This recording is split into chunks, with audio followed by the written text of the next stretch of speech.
Namaste. I am Maya Tiwari with another episode of Women's Power to Heal Mother Earth. For the past 35 years, since surviving ovarian cancer, I have been teaching the global work of health, healing, and self-peace. I am the founder of the Wise Earth School of Ayurveda, the first of its kind in North America. I am also the director of the Mother Om Mission, which brings free Ayurveda and yoga education to at-risk communities in New York inner cities. I am a featured speaker for the Parliament of the World's Religion and other major conferences. I have been promoting the cultivation of inner harmony through the creation of the World Peace Mandala, which more than 1 million citizens of the world have contributed to. Today's episode is about awareness. I am awareness. I am not the mind. This is such a critical understanding because at the end of every day and the beginning of the next, we can heal everything: conflicts, chaos, disharmony, disease, injustices, and insecurities with just being seated and centered in the cosmic awareness, the Sat, the Chit of our own being as human people. Now, I have spoken to the many egregious racial crimes that I have personally experienced here in the mountains of western North Carolina in a community called Candler. And this has become a widespread topic. The topic of racism has been rearing its ugly head for centuries upon centuries, but it does still exist and it does still continue. I shan't go into more details about these experiences that are at best untoward. But what we have to understand, I have been reading through many pieces of wonderful writings from my past. And in reflecting upon them, I realized how fortuitous it was to have written so many gems on our power of awareness.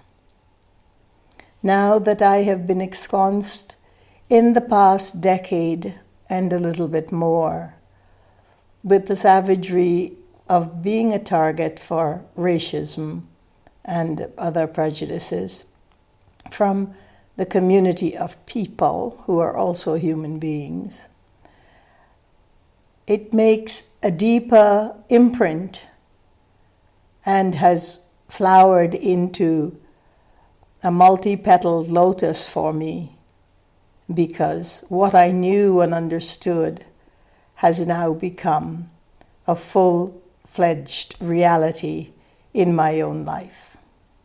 And it is beyond survivalism.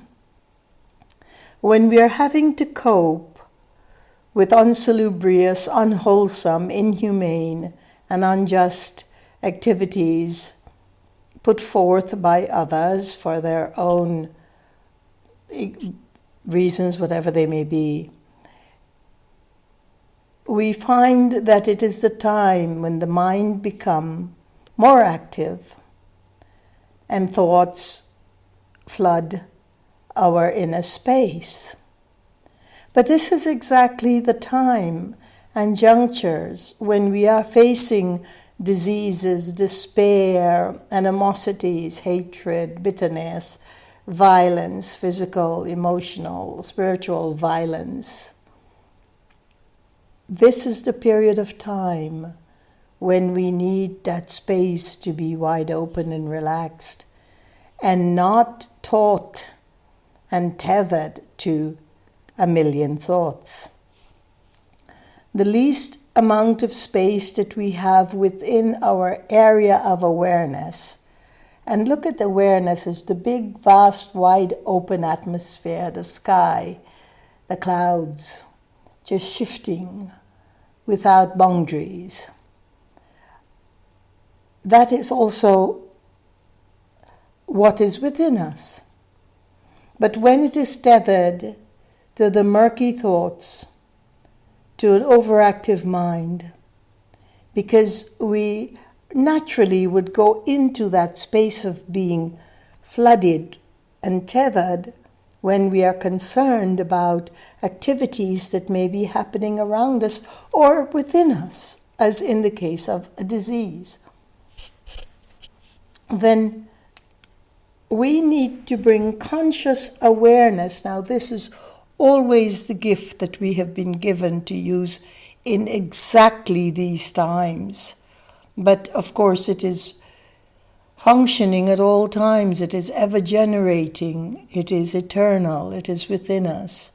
It is just that we can block it unconsciously because it becomes overridden by our own involvement and occupation with thinking, with thoughts, with how do I get past this, with the fears and emotions attached to these thoughts, with the creation of what has happened just a little while ago, what is happening now, what probably will continue to happen in the future. And of course we look at things that have happened in the past. If it has been 99% violent, of course the mind is going to presume that it will continue, or that every incident that smells or looks or tastes or feels like that incident of violence is going to be exactly that incident of violence. So we become preoccupied, and it lifts us out of the present. Whenever our mind is immobilized, whenever our spirit is tense with grievous thoughts or even happy thoughts, then we are lifted out of the present. We are being pushed into past or future. We're being pushed by the fear, by the anger, by the emotions. And I'm not saying it is not justified. These emotions are all perfectly justified, but they don't do us a lot of good. The only healing aspect, even if we're taking, by the way, the best of nature's medicines, even if we're being treated by the most exquisite sage or elder who has the power of healing in every iota and cell of their being, we are still likely to not fare as well as we can unless we reclaim our power of awareness innate to each and every one of us, regardless of our level of education or societal status. So I have had to reclaim this incredible power of awareness that I have been writing about and teaching and talking about for almost 4 decades, and probably in past lives as well. But somehow today, the palpable reality of it for me feels as if it has finally come alive into the 1,000-petaled lotus, which is center in the spirit of my own awareness, which is entirely applicable to what I am experiencing today and have been for some time, which has finally caught for me in my own absence of being present in the murk of thoughts. It has actually captured and rescued me, my own words of the past, to the present, to the presence of awareness, to the not forgetting of awareness, but to being so occupied with my inner spaces being utilized by the many billions of whatever thoughts and realities and the apparent realities and the ugliness of some of it. Also by the beauty of nature, which I have never really been oblivious to. Thank goodness. That's been a blessing and a saving grace, because as I look into Pisgah Forest, which is where I am at the moment, residing in acres of exquisite unfelt forest, and I see the tempered trees of birch and maple and oak, the pines, the cedar, standing before me, as I hear the susurrus of their message to me, which is, be aware, be in your awareness. Now that be aware and that I am awareness is extremely different from the logic of be alert. Because be alert is what the mind tells us. Be aware is what our consciousness of nature feeds us, tells us, informs us, reminds us of. And so the good fortune came when those very words I have written, the very essence of awareness scribed within Mother Nature herself, made itself visible once again to me, to understand that I must now evict all of the glut and the clutter of my inner space with all of the activities that continue to happen, has been happening, whatever, because they have usurped, and I have allowed them to usurp so much of my grand inner space. Now, mind you, the key to healing for each one of us and all of us is inner space. I have taught the meditation of the pause, of pausing. I have taught the meditation of ahimsa, remembering to look at the world and ourselves and keep reflecting it back in the space of inner harmony, the lens of self-peace. Nothing is more valuable than that. And all through these educations that come back to me today as a gift, as a primordial gift from whence it came in the first place, Mother Nature, back to me through the whispering of her cedars today, I understand once again that I have found less space within me than I need and require to continue to flourish my awareness, and therefore I have been evicting all day long the critical thoughts, the critical mental angst, the critical anger, the critical fear of all of the chemical and biological weaponry and every other bit of nuisance weaponry that has been used against my physical presence and the presence of the compound in which I live, and had to eject those from within me, had to put them aside, not deny them, not deny the reality or their apparent reality of their happening. And I keep saying apparent because we are always living in the apparent reality, but there is always a more conscious reality that surrounds the apparent.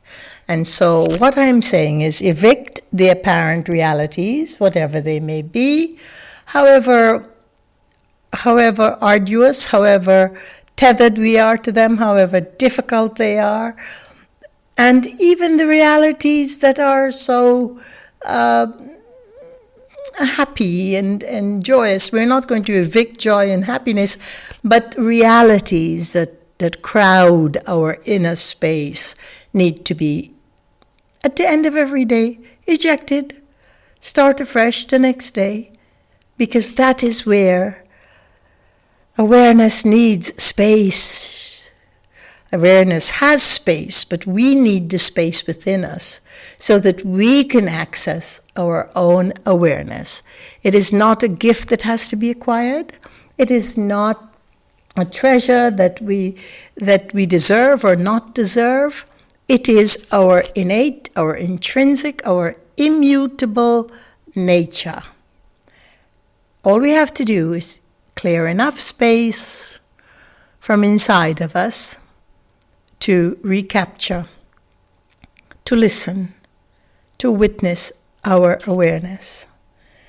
So, in continuing the conversation from the last episode that talked about I am awareness, it talked about awareness heals everything. It's not the physician's awareness that heals us. It's not Mother Nature's awareness that heals us. It's not our guru's awareness that heals us. It is not God's awareness that heals us, or the divine Shakti awareness that heals us. But it is the awareness that is imbued within our own incredible conscious self as a human person. That heals us. And to that awareness, I bow. I take my prostrations, Om Namah Shivaya, or whatever mantra we may use to say, Tathastu, so be it, and so be it for all of us.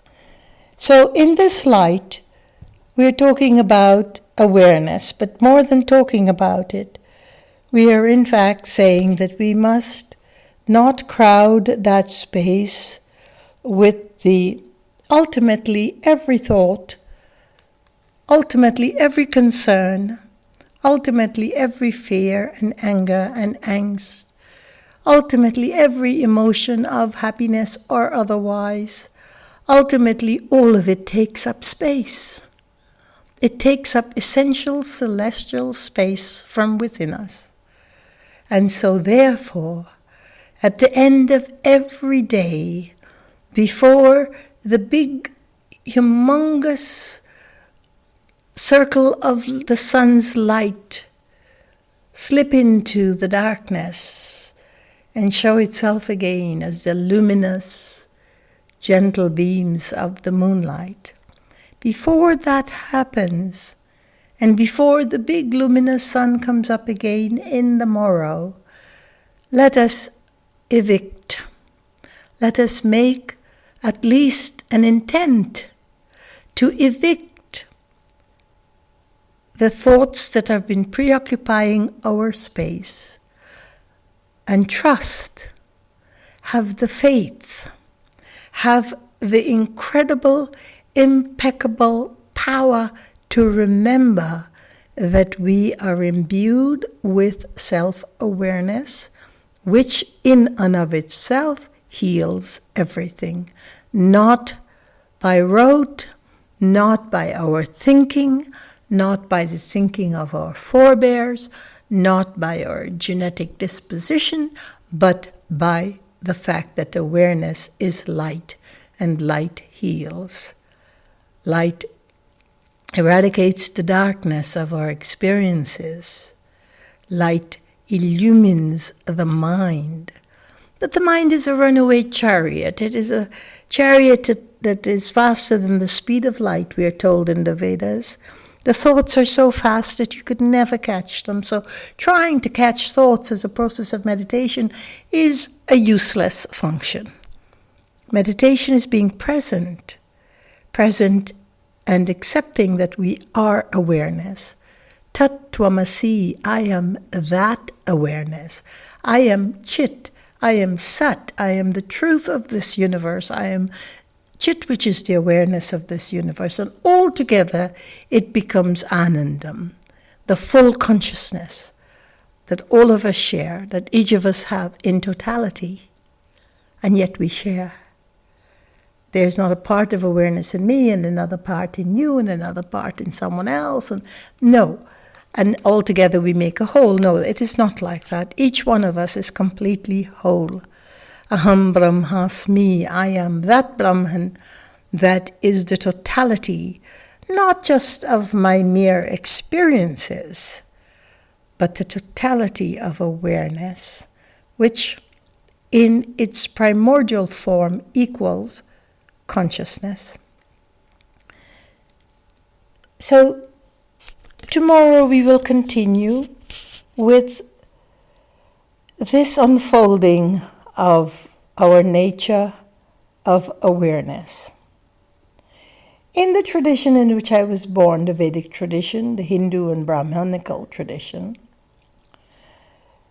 I have heard my father and then again my guru say the same thing, that there is only what is, and what is God, or everything. Everything is God. And the beauty of our elders tell us, inform us, that we seek not to believe in God, but to know God, because that God awareness is ourselves. Or we can say goddess awareness too, but we're not going to get into the duality here. In the work of cultivating personal awareness, we share a common language that needs no words, a communion centered in the heart of our oneness. Even the people who are targeting us, who are taking advantage, who are abusive, who are violent, who are misled, who are deep in the dense ignorance of hatred and racism and bigotries and trained the behavioral patterns, we are all part of the oneness. And if each one of us that can see the light make a commitment to inner harmony. Now, everyone is not at the point in their development where they can do that, or even see the reason for doing it, or even believe that they can do it, or even care to do it. But those of us who have reached the point in life where we understand that regardless of what is happening, because of what is happening, we need to make that commitment to inner harmony. We will surely succeed in achieving the ultimate goal, our human destiny, and that is one of the spiritual freedom that unites us.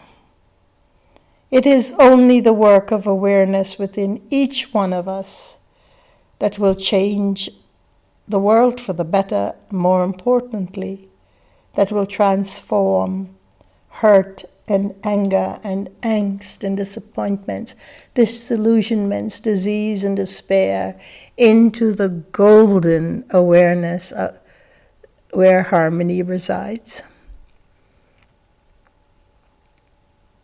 Thank you. Peace be your journey. Until the next time. This is Maya Tiwari.